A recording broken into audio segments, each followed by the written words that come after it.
American president Donald Trump نے پاکستانی مصنوعات پہ بھی نیا ٹیرف عائد کر دیا کہ ہمیں اس بات کا علم ہو کہ ہمارا امریکہ کے ساتھ تجارتی حجم ہے کیا اور ہم امریکی منڈیوں کے لیے کون سی مصنوعات ایکسپورٹ کرتے ہیں۔ تو خیبر پختونخوا میں پارٹی قیادت تو آپس میں لڑ رہی ہے، پنجاب سے حماد اظہر استعفیٰ دے چکا ہے، سندھ بلوچستان میں عمران خان کا کوئی نام لیوا نہیں رہا، تو کیا پنکی پیرنی کے موکل دھرنے کے لیے لوگوں کو اکٹھا کریں گے؟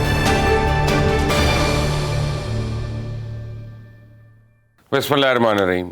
سوچا آپ نے کہ نئے امریکن ٹیرف کا پاکستان کی معیشت پہ کیا اثر ہوگا؟ امریکن پریزیڈنٹ ڈونلڈ ٹرمپ نے پاکستانی مصنوعات پہ بھی نیا ٹیرف عائد کر دیا، اور اس سے پہلے پاکستانی مصنوعات پہ ٹیرف کی شرح 17% تھی، جو بڑھا کر اب 29% کر دی گئی ہے۔ تو اس وقت پاکستان کی معیشت شدید مشکلات کا شکار ہے۔ ہمارے کرنٹ اکاؤنٹ کے خسارے کی شرح تو تقریباً $1.5 ارب مہینہ۔ تو اس خسارے سے بچنے کا راستہ ایک ہی ہے کہ ہم درآمدات میں کمی لے کے آئیں اور برآمدات میں اضافہ کریں۔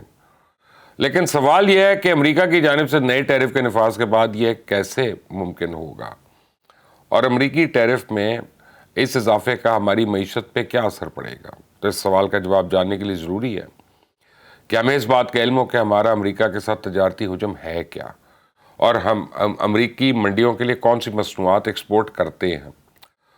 تو سرکاری اعداد و شمار کے مطابق پچھلے سال ہم نے $5 ارب کی مصنوعات امریکہ کو ایکسپورٹ کی تھیں، اور رواں مالی سال کے پہلے 6 مہینے کے دوران ہم $3 ارب کی مصنوعات امریکہ کو ایکسپورٹ کر چکے ہیں۔ امریکہ کو بھیجے جانے والی اشیاء میں سب سے بڑا حصہ ٹیکسٹائل مصنوعات کا ہے، جو کل تجارت کا 90% بنتا ہے۔ اس کے علاوہ فرنیچر ہے، کھیلوں کا سامان ہے، قالین، جوتے، پلاسٹک، سلفر، نمک، سیمنٹ، سرجیکل انسٹرومنٹس اور چمڑے کی مصنوعات بھی امریکہ بھجوائی جاتی ہیں۔ تو امریکن منڈیوں میں پاکستانی مصنوعات کا مقابلہ انڈین اور بنگلہ دیش کے ساتھ ہے۔ تو ٹرمپ نے انڈیا پہ 26 جبکہ بنگلہ دیش پہ 37% ٹیرف عائد کیا۔ تو اس سے فی الوقت تو میں یقینی طور پہ نہیں کہہ سکتا کہ انڈیا اور بنگلہ دیش کے مقابلے میں ہم مکمل طور پہ خسارے میں رہیں گے۔ اس بات کا اندیشہ ضرور ہے کہ امریکن منڈیوں میں پاکستان کی مصنوعات اب وہ مسابقت نہیں رکھیں گی۔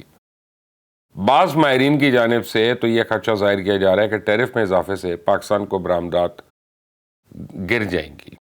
تو میرے ذاتی خیال میں ایسا ممکن نہیں ہے۔ ٹیرف میں اضافہ صرف پاکستان کے لیے نہیں ہے، اس مشکل کا سامنا تو انڈیا اور بنگلہ دیش جیسے ہمارے کاروباری حریف بھی کریں گے، لہٰذا یہ کہنا درست نہیں ہوگا کہ ہماری برآمدات گر جائیں گی۔ ہاں، اتنا ضرور ہے کہ ہماری برآمدات میں بڑھنا جو ہے نا وہ رک سکتی ہے، تو ہم آگے بڑھنے کی بجائے جمود کا شکار ہو سکتے ہیں۔ تو اس وقت ہمیں اصل خطرہ امریکہ سے نہیں بلکہ ویتنام، تھائی لینڈ، بنگلہ دیش اور چائنا سے ہے۔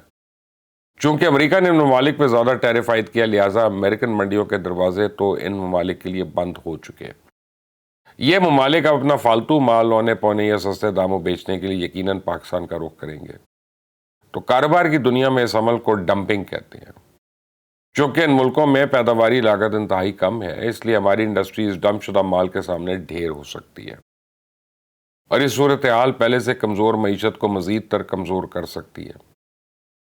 تو ترقی یافتہ ممالک کو تو اپنی انڈسٹری کے تحفظ کی خاطر اینٹی ڈمپنگ ڈیوٹی عائد کر کے ایسے مال کی درآمدگی جو ہے اس کی لاگت مہنگی کر دیتے ہیں۔ آپ شہباز شریف صاحب کے کورٹ میں دیکھتے ہیں بال ہے کہ وہ دیکھتے ہیں کہ ٹرمپ کی اس گگلی کو وہ کیسے کھیلتے ہیں۔ ایک بات تو یقینی ہے کہ ٹرمپ کا یہ فیصلہ پوری دنیا میں اقتصاد بازاری میں اضافہ کرے گا۔ IMF کے سربراہ نے بھی امریکن ٹیرف کو عالمی معیشت کے لیے بڑا خطرہ قرار دیا۔ امریکہ سمیت دنیا کی بڑی بڑی اسٹاک مارکیٹس میں حالیہ گراوٹ اس بات کا ثبوت ہے کہ عالمی اقتصاد بازاری کے خدشات بے بنیاد تو نہیں ہیں۔ حصہ بقدر جسہ، وہ جسے کہتے ہیں حصہ بقدر جسہ، دنیا کے ہر ملک کو حصہ بقدر جسہ، دنیا کے ہر ملک کو ٹرمپ کے اس فیصلے کی قیمت ادا کرنی پڑے گی۔ پاکستان کو بھی اپنے حصے کا بوجھ اٹھانا پڑے گا۔ تو اگر میں آپ سے یہ سوال کروں کہ آیا بدلتے ہوئے عالمی حالات میں کیا پاکستان اپنے حصے کا بوجھ اٹھانے کے لیے تیار ہے، تو ہو سکتا ہے آپ میں زیادہ تر لوگ اس بات کا نفی میں جواب دیں، لیکن میرا خیال ہے کہ پاکستان کی سیکیورٹی اسٹیبلشمنٹ کو نہ صرف موجودہ چیلنجز کا مکمل ادراک ہے، بلکہ وہ ان چیلنجز سے نمٹنے کے لیے اپنے وسائل اور بساط سے بڑھ کر کاوش بھی کر رہے ہیں۔ آپریشن البدر اس کی واضح مثال ہے۔ خیبر پختونخوا میں دہشت گردی کے خلاف جاری اس آپریشن میں مسلسل تیزی آ رہی ہے۔ مردان کے قریب اس کے پہاڑوں کے وہاں پہ حالیہ کارروائی سے ایک بات تو ثابت ہوگی کہ دہشت گرد اب چاہے غاروں میں ہوں یا کہیں پہ بھی، ایک نادیدہ آنکھ انہیں وہاں پہ بھی ڈھونڈ نکالے گی۔ ان کے لیے اب آسمان محفوظ رہا ہے، نہ ہی زمین۔ یہ درندے افغانستان جا کے ٹھکانے تو بنا سکتے ہیں، لیکن ان ٹھکانوں کی حفاظت ان کے بس کی بات نہیں ہے۔ ان کے میزبان بھی ان کا تحفظ اب یقینی نہیں بنا سکتے۔ میری چڑیل تو مجھے بتا رہی ہے کہ بہت جلد بلوچستان کے سنگلاخ پہاڑ اور بیابانوں کو کلیئر کرنے کے لیے ایسا ہی ایک گرینڈ سرچ آپریشن وہاں پہ بھی شروع کیا جا رہا ہے۔ رہی بات اختر مینگل کے لانگ مارچ کی، تو یہ بیل منڈے چڑھنے والی نہیں۔ اختر مینگل ابھی تک نہ تو بلوچستان کے عوام کو سڑکوں پہ لانے پہ کامیاب ہوئے ہیں، نہ ہی کسی دوسری سیاسی جماعت کو ساتھ دینے پہ راضی کر سکے ہیں۔ اب ادھر بگٹی کو حراست میں لے کے بلوچستان حکومت نے اس دھرنے کی کمر توڑ دی ہے۔ حکومت اور اختر مینگل کے درمیان بات چیت کے پہلے 3 اتوار ناکام رہے، لیکن اگلے چند روز اہم ہیں۔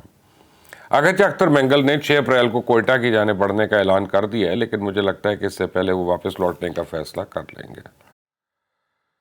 ادھر عمران خان کی بہن علیمہ خان نے دھمکی دی ہے کہ اگر اڈیالہ جیل کے حکام نے عمران خان سے ان کی ملاقات نہ کروائی تو پھر اڈیالہ جیل کے باہر دھرنا دیا جائے گا۔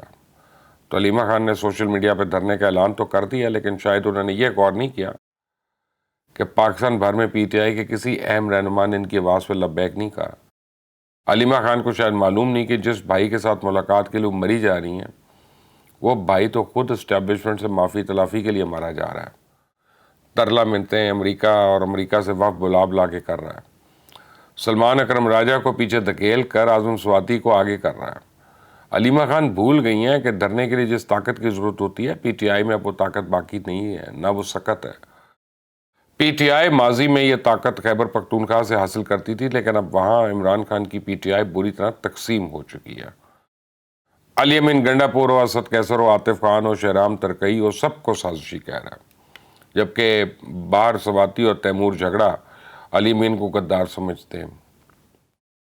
ان کی حالت تو یہ ہو چکی ہے کہ بہت جلدی ایک دوسرے کو کرپٹ اور چور ثابت کر دیں گے، اور پی ٹی آئی کی اپنی احتساب کمیٹی نے 36 ارب روپے کی مبینہ خرد بر پہ تیمور سلیم جھگڑا سے جواب مانگ لیا۔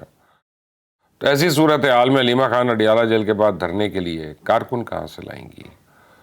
تو خیبر پختونخوا میں پارٹی قیادت تو آپس میں لڑ رہی ہے۔ پنجاب سے حماد اظہر استعفیٰ دے چکا ہے۔ سندھ بلوچستان میں عمران خان کا کوئی نام لیوا نہیں رہا، تو کیا پنکی پیرنی کے موکل دھرنے کے لیے لوگوں کو اکٹھا کریں گے؟ اعظم سواتی کو اپنی پیغام رسانی پہ بڑا ناز ہے۔ آج کل وہ ایک بار پھر ایکٹیو ہے، لوگوں کو عمران خان کی رہائی کی امید دلا رہے ہیں اور بدلے میں مبارکبادیں وصول کر رہے ہیں۔ لیکن سچ یہ ہے کہ عمران خان کو معافی نہیں ملنے والی۔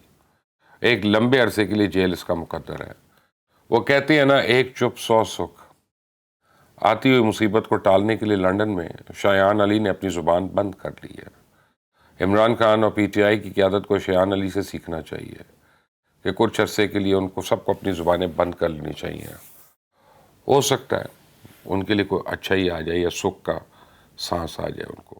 اس چینل کو سبسکرائب کریے گا، بیل آئیکن کو پریس کریے گا۔ اپنا خیال رکھیں۔ انٹل دی نیکسٹ ٹائم، اللہ حافظ۔